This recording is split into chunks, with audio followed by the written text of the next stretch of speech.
Okay, let's get started. So we are doing session 6 today. Hope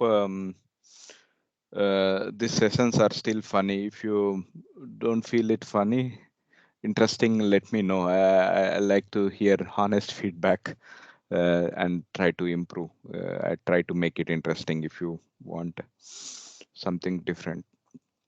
Anything that you want to share with us based on the things we have discussed? Any of the things you are started implementing in your daily life with respect to compounding or anything? Anybody wants to share their experiences of? See, we are learning the tools. At same time, we should start using those tools. Otherwise, there is no use of learning if you don't use that knowledge. So anybody wants to share any of those tools that you are using? It's not a tool, but I would like to get an advice. Okay. So I've been saving up money for the past few years, Hmm. and I would like to invest it on something. Can you give me an advice? Yeah, it depends on how much money you have. I mean, I can share my son when he saved money. I take it from him and I invest. And I also give him some kind of interest so that for the small amount, I think we discussed in one of the Yeah, I know. our session. So maybe for small amounts it's better you have agreement with your parents that you give them this money and you agree some percentage of return. Yeah, but what if it's a big amount? If it is a big amount, until you learn how to see, this skill is something you can't learn in a week or a month. It takes at least 1 year to Mm-hmm. get a grip over, like how you learned English, maths, right? You start with the numbers, then you start Yeah, doing multiplication, then you start doing complex things. Same with yeah. the finance and investing. Uh, it takes time, so you have to give yourself a time. My suggestion is take a 1 year time to understand the craft or the skills. Then after 1 year, you should start doing your own investments. And the advantage you have is that this is the small amount you are investing with. If you uh, if you lose some of this amount, it would not impact your life in any drastic manner because you still have Are we parents. starting soon? Oh, you mean investing? He was just telling about your question. What is it about? Sorry, I didn't. I think he wanted to move on to the whole session and not stick on my question. Okay, fair enough. Okay, so yeah, yeah, that's uh, that's just my. But any of other tools anybody using compounding tool in general for any other than money, for reading books or improving your exercise or Does this count? Because I've been I fixed my bike because I had a puncture in it. Yeah. okay. Well, I'm going running with my dad very often, and then at the start, um, I couldn't run that much. Well, Okay. yeah, I could, but my legs started to pain a bit. And then the next day, I ran the same amount and the same pace, and then it got a bit better, and then I just got used to it. So yeah, Yeah. it's not the compounding that takes a few years, but a compounding that takes a few days maybe. Yeah, Getting exactly. used to it. Exactly, that's a very good example of how you could use compounding for your daily exercise. Yep. And you could also use it for any other skills, uh, like learning chess or learning any new music instrument or anything. You could try it out and see how it works. Okay. Good. And anybody saw the Khan Academy videos I was suggesting in the last Yeah, session? yeah, I saw them. Was it interesting? Did it make sense or any question? No, not really make any sense, but Okay, so it was difficult to follow. Oh, yeah. okay, so I guess is it just Rule 72 or in general the compound interest the way he explained was it? No, understood the rule 72, but the compound. I watched the other video in the group, and Okay. then that covered like all the topics of compounding shares. Um, yeah, and it was really cool. Like at the start, they did 20% savings for your debt or for your loans, and 30% of what you want, and 50% was for the needs like food. And Mm-hmm. then after that, if you want to invest on something, you shouldn't put all your money into one. You should Mm-hmm. put it into other stuff like maybe your retirement, your properties, and then the company you want to invest in. Yeah. And then in compounding, it's not going to come in a few days, it's going to come in a few years. Mm-hmm. Yeah. And Yep. then with that money you get from compounding, you can invest it more. Yep. And yeah, it was really interesting. Good. And are you guys discussing with your parents? Is father or Yeah. mother who? Yeah, I Yeah, am. I discussed with my dad. Yeah, Okay. Yeah, Are, same. me too. are they helpful in the sense, are they understanding this or they say, hey, this is money things, you should not, talk about it? Yeah, well, my dad says if I don't They understand, understand it.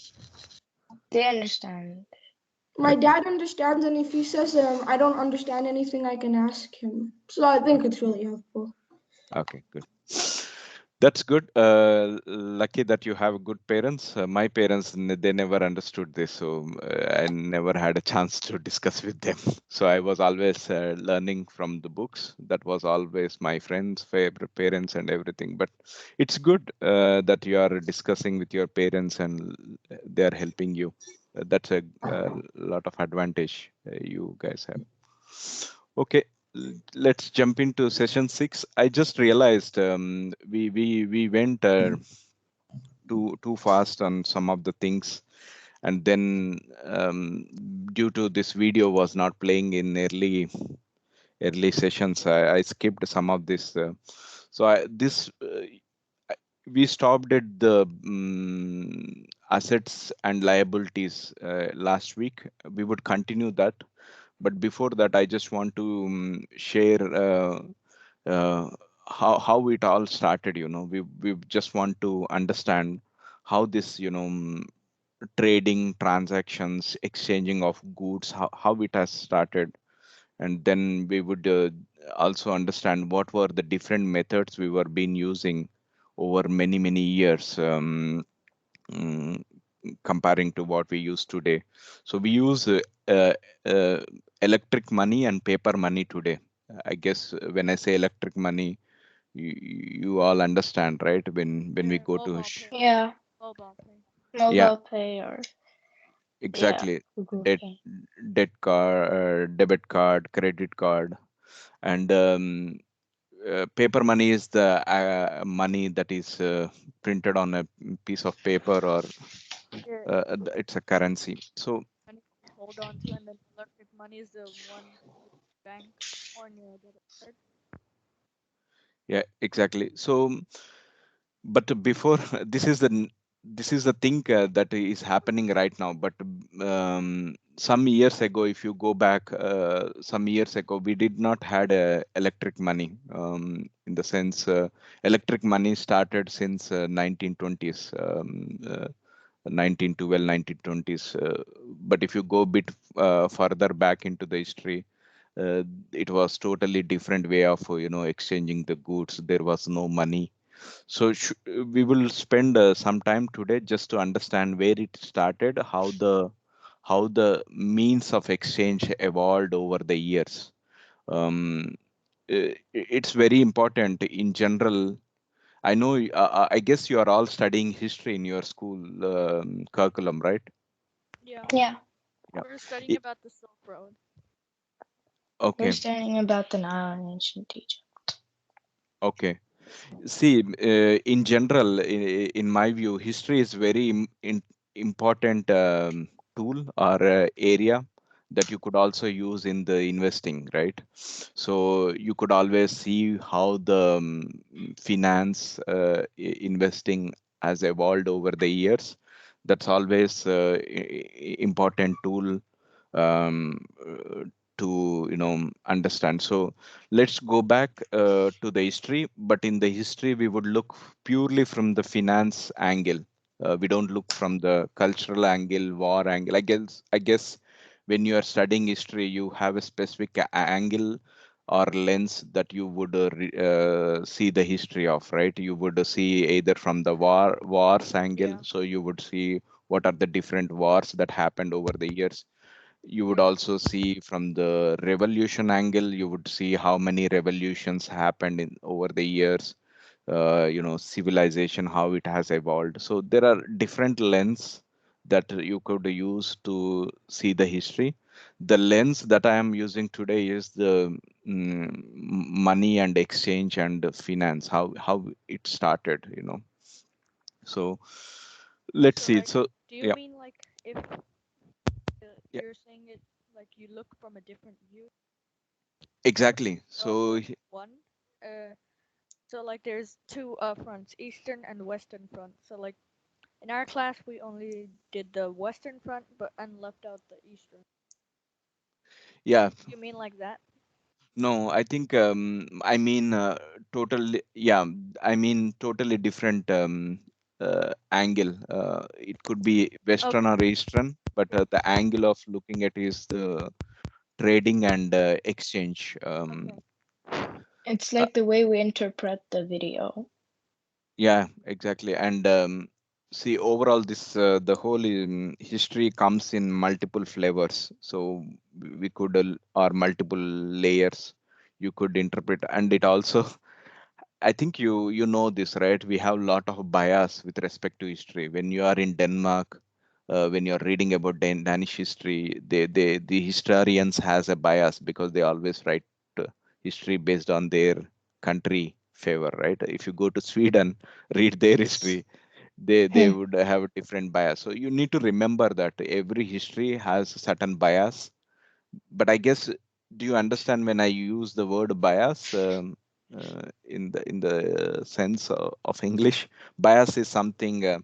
So when you talk about your family or your friends, you have certain bias because they are your friends. Do you always don't talk about negative? You always talk about positive things. So same with the historians. But we will talk about that when we go to psychology. I would like to introduce some biases that we have in our brain, and you could use them in the future. But right now, let's look at the history from the angle of exchange of goods and trading and try to understand. So I will play the video, and I want you to explain me what's happening in this video. Okay? Hadi uncle. Yep. Before you play the video, did you share the screen with audio sound? Because if you didn't, then there wouldn't be any audio. I think I did. Let's try. Okay.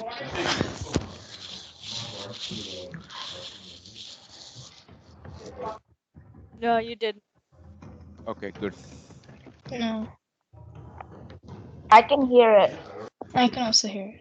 Okay, yeah, now I can hear. I can hear it. It's like drums. Yeah, I can hear it, but I can't really see it. You can. Decisive moment when two tribes collide. You can't see? I can see it. Yeah, we can see. We can. I We We can. all can see it. I can see. Okay. I only Okay. see the. It only says HV for me. Shuna, then you need to press on his other icon because you're on the gallery view. Yeah, I'm in gallery. You should pick the other one. You should, yeah, because he has two. Yeah, there. Yeah, now I found it. Okay. Should I play it from the beginning or is it okay? No, it's fine. Beginning. There is No, nothing in the beginning. Okay, let's do it from beginning. No issues. it's still not working.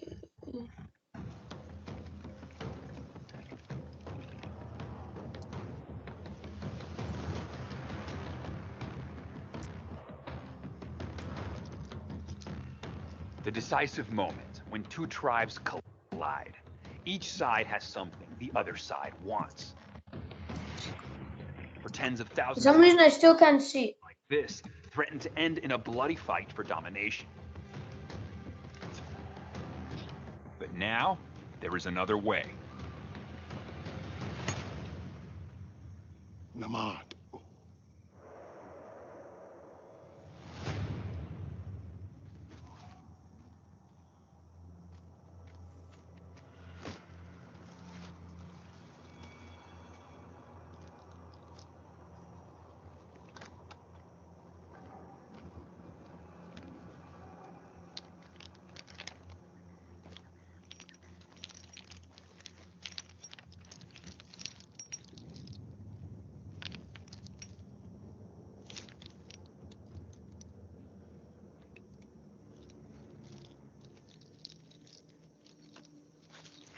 In a world where humans hunt to survive, food and weapons would be the first things worth trading.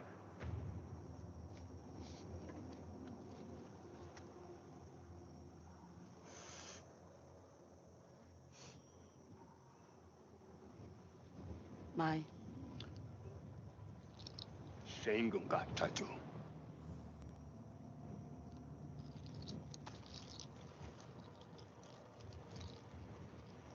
Namat. Oh.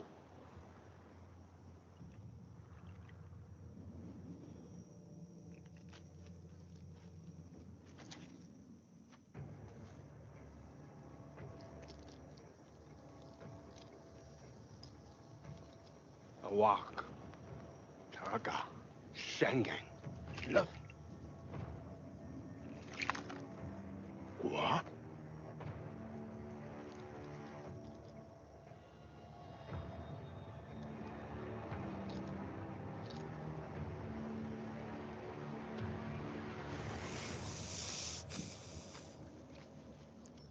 Amad.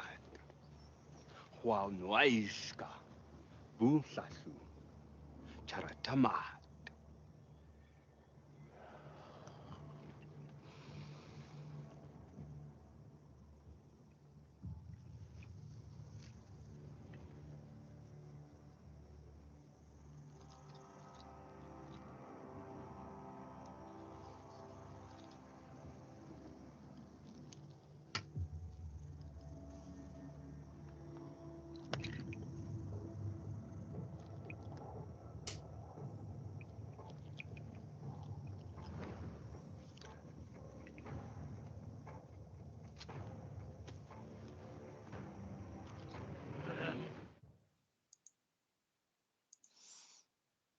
So this has happened 15,000 years ago in Kenya. So this was the uh, first recorded trade or exchange of goods in the history. Uh, so what did you But it's understand? not real life, right? It's not actually then. It was. It was. It's just showing how it was. Yeah, it's not real.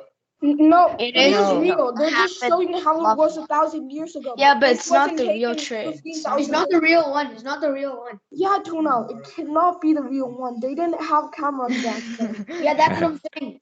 Yeah, Yeah. but, Yeah, that's correct. It's definitely not the real video because the cameras were invented only in 18th Yeah, century. that's what I was trying to It's say. not even good, clear print. Yeah.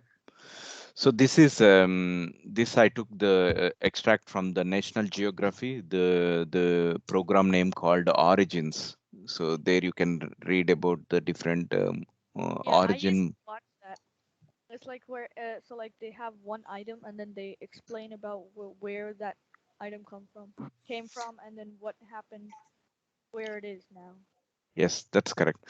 So this is a documentary from National Geography Channel as part of a Origin program, but it stipulates or explains how it has happened. But the real meaning behind this is until this time. We were the different tribes were fighting for food or they were bloody fights, they were killing each other. Sometimes the whole tribe was got killed because of Yeah. they were fighting for meat or something else. But once they realized they could have a peaceful trade, so and then they started trading, so people specialized in one skill. If you saw in this video, there were two tribes. One tribe is skilled in building weapons. They are very good to work with stones. By the way, these weapons were built by using stones, specific stones, and they made it sharp edges, so so it can be used by other tribes for cutting meat or hunting animals. So one tribe is specializing one skill that's helping other tribe.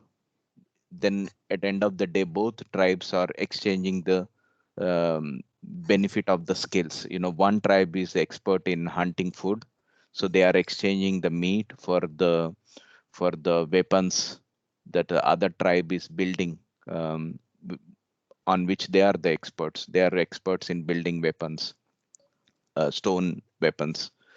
And you could also see that that's how the specialization has been built into our society, that is been still followed. If you look around, you have car mechanic, he is specialized in fixing car. You have pizzerian shop who are experts in making pizza. You have a supermarkets who are experts in bringing the goods all over the world and selling it at the price. And you have specializations has been built over years with the same concept of that. Okay, I specialize in this, and then in the exchange I get something else. So mechanic uh, giving the service of fixing the car, in the exchange he's getting the money. With that money he's going back and buying the food required by his family and saving, etc. So this is how the whole idea of trading has started between the tribes, and that has been expanded to cities and also countries over the years. And let's look at how money evolved. So except through now everybody else can see, right? No, now I can see. I left the meeting and joined again, and then I saw. Okay, very good. But I missed like 1 minute of the video, but it's okay. Yeah. So next video we will see how money has evolved over the years, right? So based on this idea of first traded transaction 1500 years ago, and look at how it has evolved over the years. Okay. Have you ever thought about how strange money is?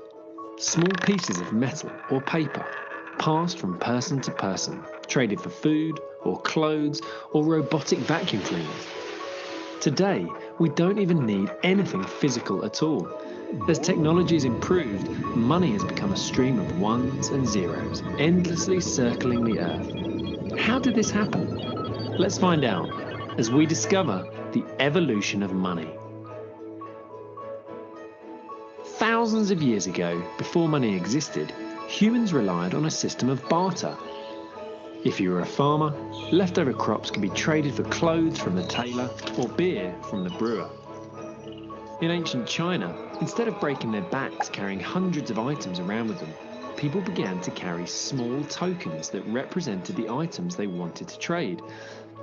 Eventually, these tokens were replaced with abstract circles that could represent any item. According to writings from the time, early Roman soldiers were paid in salt, which is where we get the word salary. The first coins we'd recognize today. But I guess you are following it, right? Should I just stop and explain each part? No, I understand. just We understand. we understand it. Okay, We good. understand. were issued in We can Lithium, understand. now called Turkey, in about 600 BC. They were made of electrum, a naturally occurring alloy of gold and silver, and made King Croesus extremely wealthy. Today, people still use the phrase rich as Croesus. Paper money was first developed by the Chinese in around 700 AD, just after they invented woodblock printing. They called it flying cash, as it had a tendency to be carried away by the wind. When Marco Polo visited China in the 1200s, he brought the idea of paper money back to Europe with him, where, at the time, the florin had become an international coin accepted all across the continent. When the British Empire colonised America, the government restricted the colonists from minting currency, so they wouldn't be able to declare independence. We now know that this was a flawless plan. Unperturbed, the colonists gathered any foreign currency they could get their hands on to use instead. Particularly popular was the large silver Spanish dollar, which was known as a piece of 8 because it was worth 8 reals. As it was made of silver, a soft metal, when someone needed change, you could literally cut it into pieces. Paper money wouldn't see widespread adoption in the West until the mid-1600s, when banks started issuing notes that promised to pay the bearer on demand a sum of gold. Merchants found it much simpler to just trade the notes with each other, rather than lugging around large amounts of unwieldy metal. During the American Civil War, both sides issued huge amounts of government-backed paper currency to fund the war, as there wasn't enough gold. Union currency became known as greenbacks, thanks to the green ink printed on the reverse side. It's a colour we still associate with money today. In 1946, the world's first charge card, creatively named the Charge It, was introduced.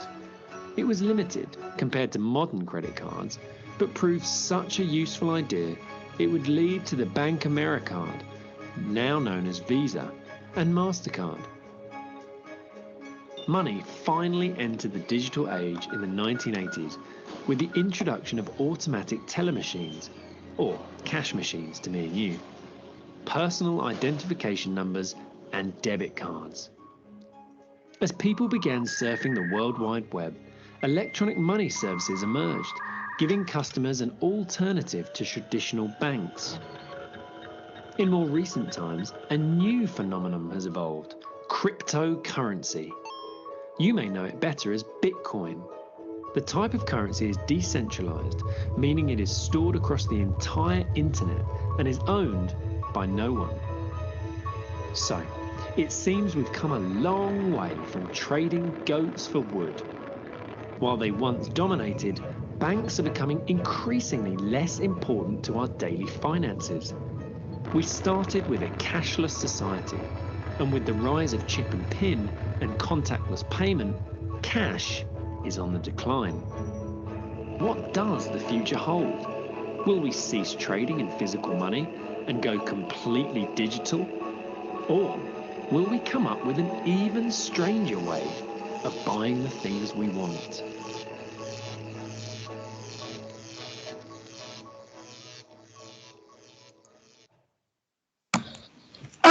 For some reason, I couldn't join the meeting, and then my computer sort of glitched, and then I left the meeting, and I didn't see the video.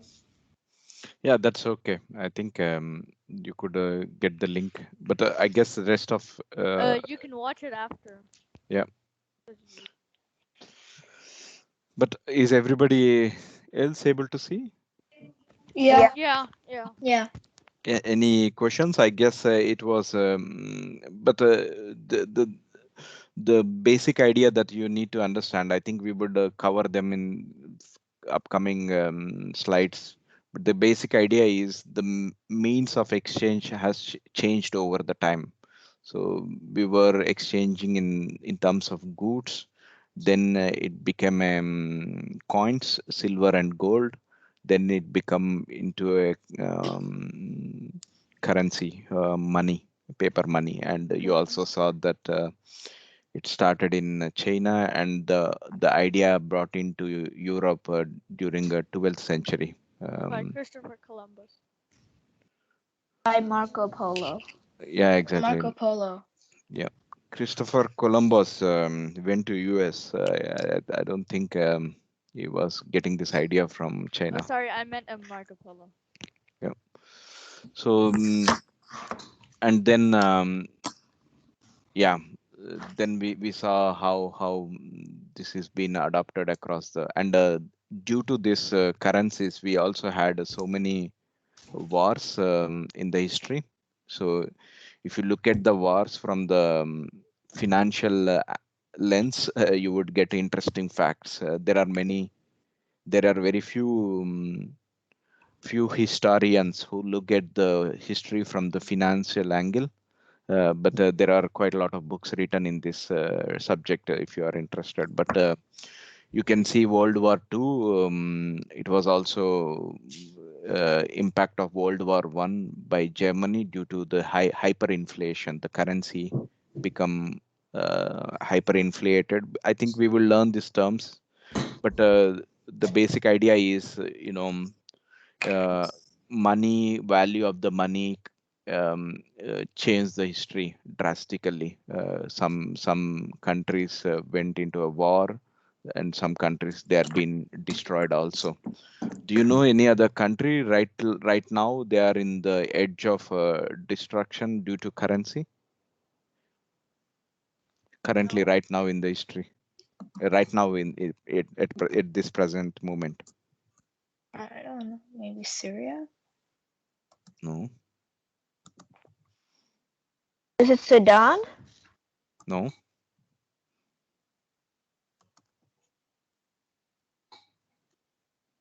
It's in South America.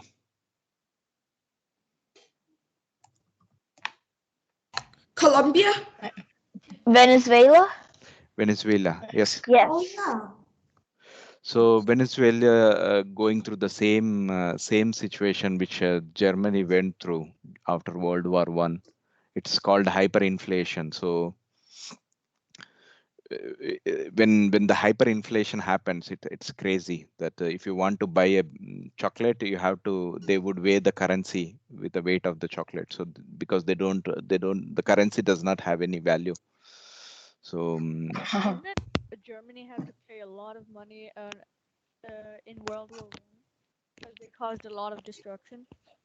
exactly. Yeah, they had to pay like 100,000, 100 million. Yes, due to So that. they didn't have any weapons or soldiers left.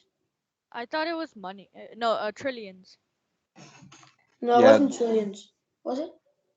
yeah, I think the number is not important. I guess the overall idea, you are right. They were owing money to other countries. Instead of increasing the productivity, what German politicians has done was they were printing the money. They thought by just printing money they could pay back all the debt they owe to the other countries. But what happens if so much money has printed? What happens if so much thing is available? Do you know what happens if so much things are available? Let's say um, let's say we are buying apples today. 1 crore per apple. Okay, what happens to the apple prices if so much apples been produced by the farmer in Denmark? Money It goes up. increases. The price increases. Like, if Price a lot of increase. people buy it, then they increase the price. Yeah, but at same time, lot of production also has happened. So lot of farmers produced apples. So they are pumping the market with a lot of apples. So Then it decreases. I yeah, think it decreases because they need to yeah, sell it because people buy it for less money instead of like if an apple costs one apple costs 20 kroner. That's too much. exactly. So the apple prices would go down. Same with the currency. If the governments are printing so much money, the value of the money goes down. So that triggers the phenomena called hyperinflation. That's what happened in Germany after But World how do War they One, know that they print so much money? How do they know that? because it's governments who are printing it. So Yeah, but why don't they just can't they just do it secretly without the rest of the world knowing? yeah, I think they wanted to do that. Yeah, but like they want the price to decrease. they can't do it secretly because they have to announce how much they are printing. Uh, so that's where we have the central banks. Do you know what is the central bank name in Denmark? Bank of Denmark. Danske Bank. Danske Bank. Danske Bank. No, Nordea. no. New It's credit or the one new credit? no. It's called Central Bank of Denmark. It's totally uh, different. I will just Isn't it called Denmark's National Bank? yeah, National Bank. Yeah, that's correct. It's called the Denmark National Bank. So let me use my whiteboard here. You stopped sharing screen. Yeah. Yes.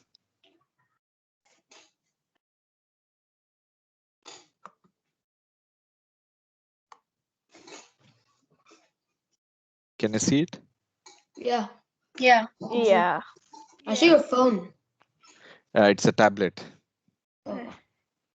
So so we have government. Okay. Then under government we have something called central banks. Okay. And under central banks there are many banks.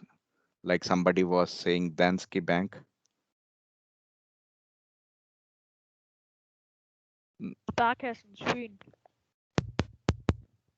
Do you know that one? Nordic Bank. Sorry. Sparkassen Fyn.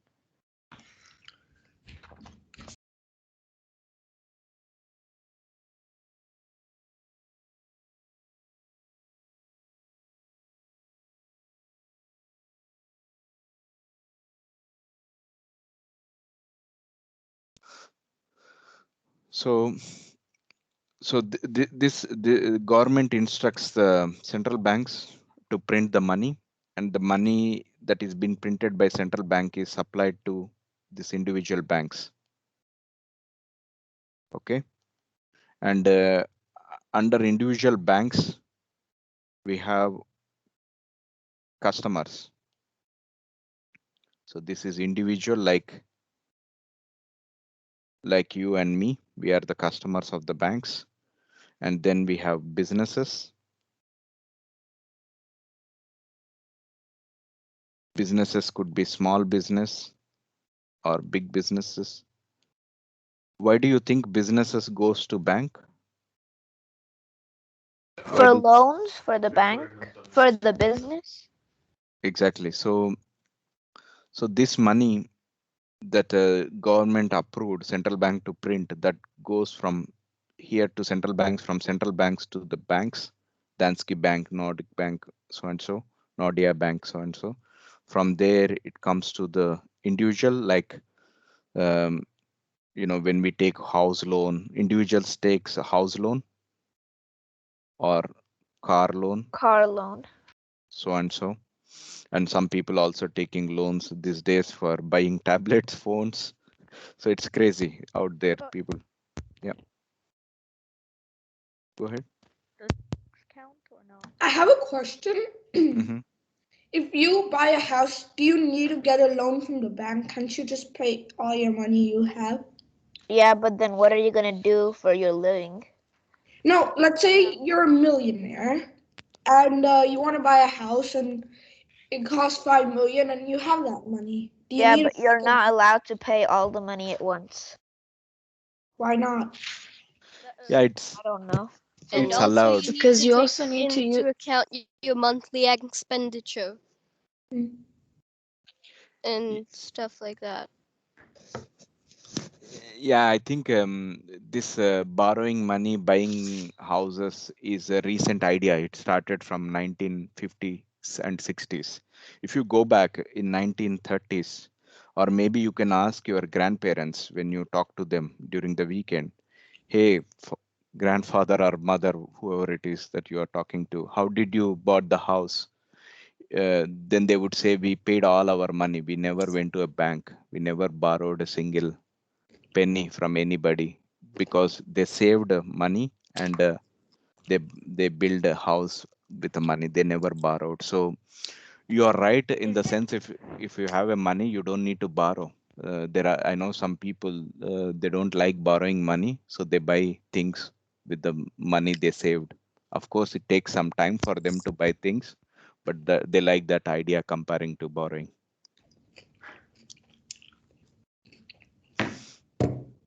Thank you. So this is recent phenomena. So I would say since 1960, this has been pushed into the society because people started working, and then in order I have an interesting story, this how this has been started, but we'll talk about it some other time. But okay, so let's go back. So I was just saying that I think Truno was asking, why can't banks print money? Uh, uh, Sorry, why can't central banks print money secretly? So central banks like this one,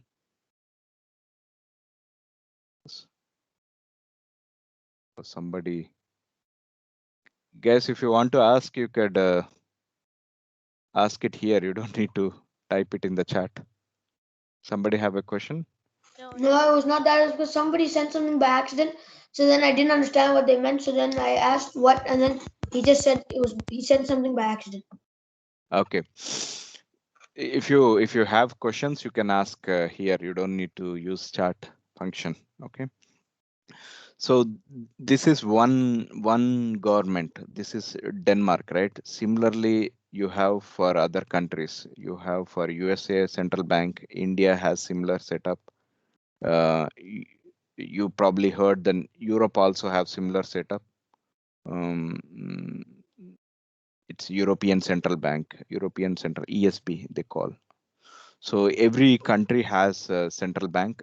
All those central banks talks to each other in one union. So it's called central bank union. So they need to share how much they are printing, because that's how the value of the currency is being determined in the market. So they can't do it secretly, literally, because it's a system that we have agreed across the countries that they have to do via central banks. And of course, government has to give them a red light. It can't be done without government intervention. So these are independent bodies in the system that works together. Okay. yeah. So right now, Venezuela is the country that is going through this. So you would always have some or other countries, politicians messing up with this system of supply and demand with respect to currency, and then they screw up the whole country, the system, and then the people has to suffer. Okay, so let's go back to the, I guess we try to understand how the whole trading has started and how it has evolved over the years. That was the two ideas I was trying to explain. And the coming slides, we would just see how this I think this is the same thing we saw in the video. So basically, we had something called bartering, so exchanging of the goods and services without using of money. So this is how people used to exchange We goods. used So to exchange animals. yeah, they used to exchange animals without money. So for one cow, yeah. And and this guy is expert in taking care of cow, and this guy is expert in taking care of pigs. So then they were exchanging cow for pigs. So they were having the rate, for one cow I give you 2 pigs, okay? But then if you end up with the 3 specialized guys, so one guy is good with pig growing pigs, another guy is baking things, so he was, and the another guy is still want to sell the tools, old tools. So then this guy has a choice now. Either he wants to exchange the cow for pig, or a cake, or the tool. So this is how it used to happen. So the even some African remote countries, they still do this. Some tribes, they are still doing it, but majority of it is been replaced with money. But what are the issues we have with this method? Can you think of issues that you can see with this method of exchanging goods?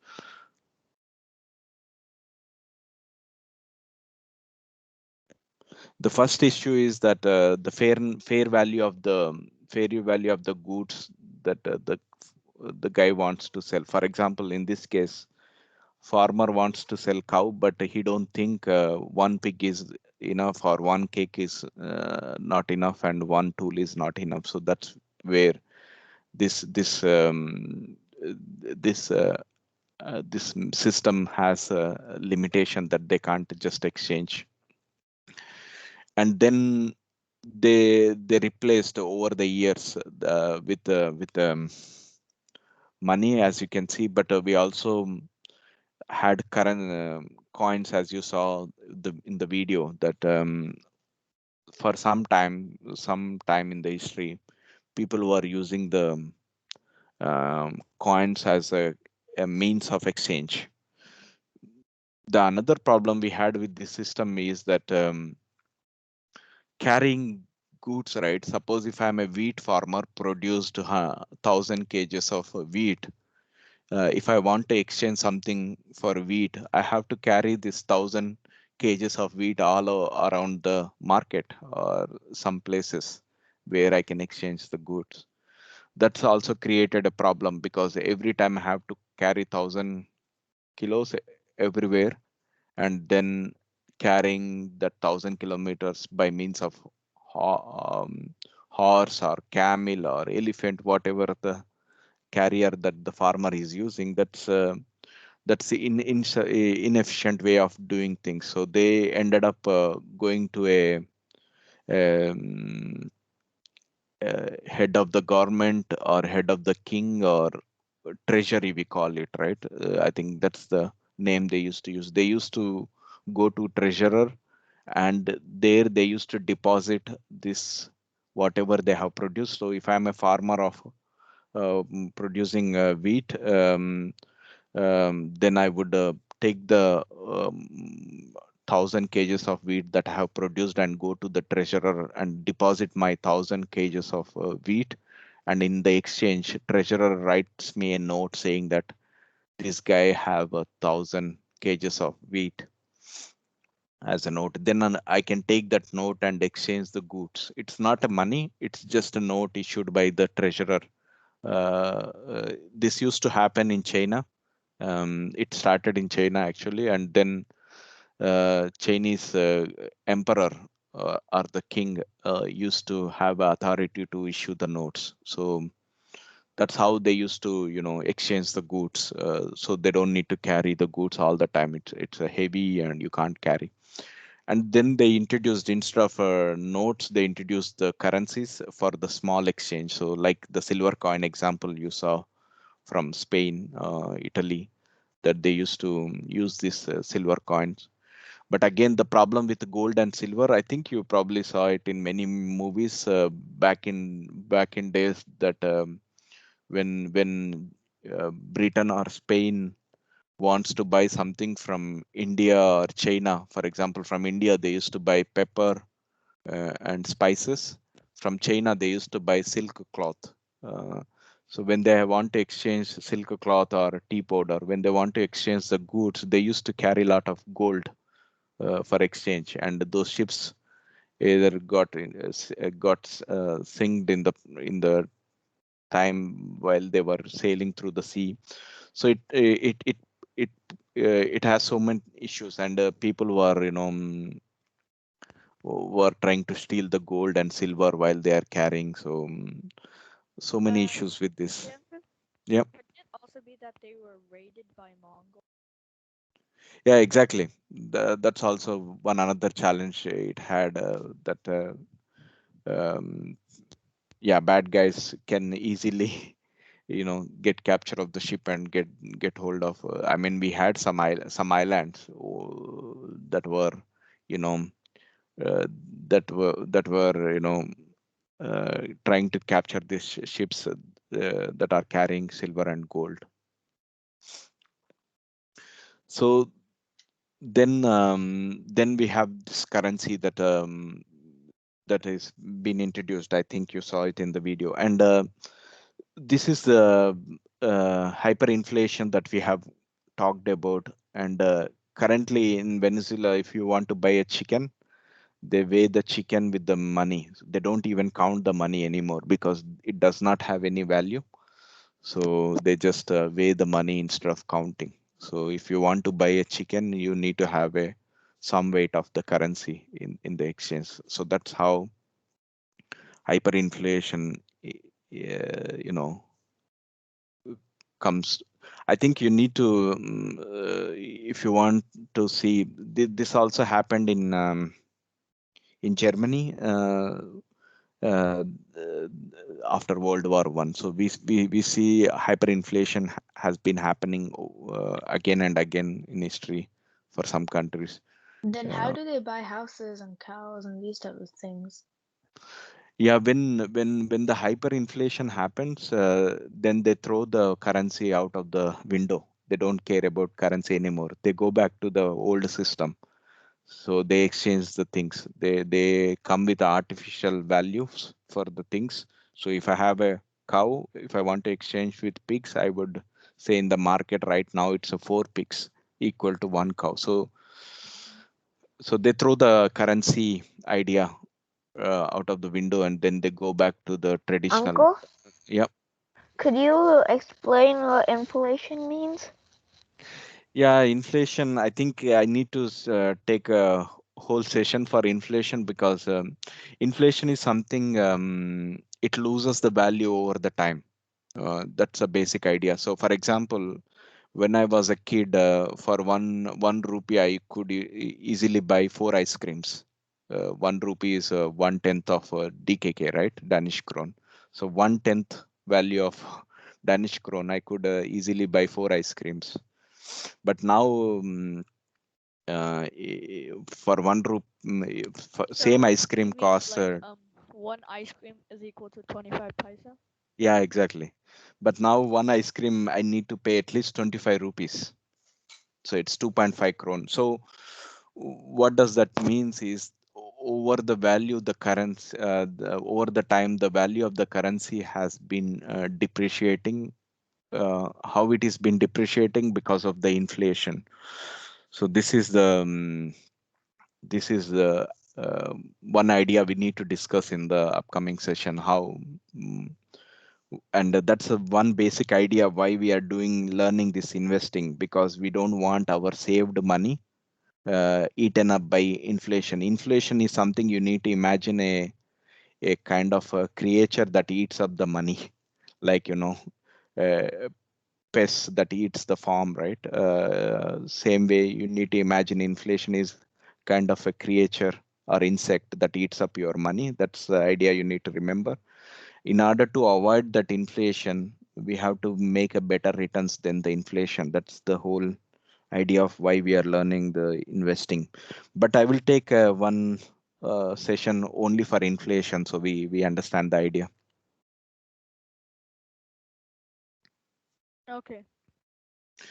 But reflect on the hyperinflation, and if you are interested in the history, you could search with hyperinflation in Wikipedia, and then you would get all the countries' names that are being impacted with hyperinflation. In fact, US also been impacted with hyperinflation for some time in the history. And you could also see, I haven't seen India been impacted, but China has been impacted. And other countries also been impacted. Right now, the country that is been impacted is Zimbabwe and Venezuela.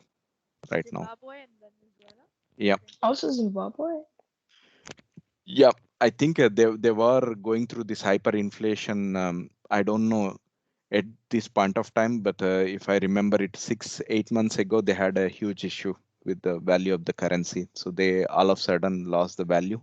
When you hear some countries lost the value of their currency by 100 to 100,000%, that means it's a hyperinflation. So all of a sudden, people can't buy the medicine required for their health issues. They can't find the food, and the major impacted people are the poor society, are people who saved the money. They also been impacted because all of a sudden their money does not have any value until they have some kind of goods to exchange. So that creates a very interesting problems in the society. I think you could also read, or we could discuss what problems society would face So you when mean even millionaires would be like, instead of millionaires, there'd only be normal people. exactly. If they have a cash in their wallet or Yeah. somewhere in the house, instead if he's a millionaire with a land producing tomatoes, potatoes, then he is not lost the money because he can still exchange potatoes, tomatoes. Yeah, exactly. But if he saved it in his in under his mattresses or somewhere in the vault, then all that money is gone. Isn't it that avocado farming is really like it can make you really rich? Sorry, which?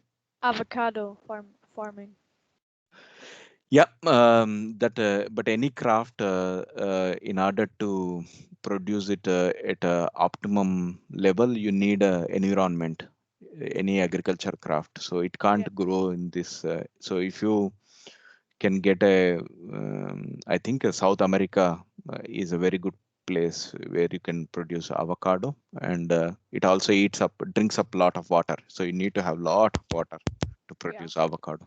Actually, I think it's Chile. Yeah. It was planting avocados and it lost both of its rivers. Yes, exactly. That's right. It drinks a lot of water. Avocado is one craft that need a lot of water, and sugarcane in India. In Maharashtra, we have 5 rivers, but all that river water is drinken by the sugarcane cane farmers. So yes, it all depends on the craft you want to produce, the environment where you want to produce. Yeah. Okay, any other questions before one last thing? This is the book recommendation for session 6. This is the simple book any kid can read with I think 90 pages, and it with a lot of drawings. I guess that's what you like. So you could try to get, and this slides that I have produced here taken from this book. So What's Walter Andel? yeah. Any other questions before we close?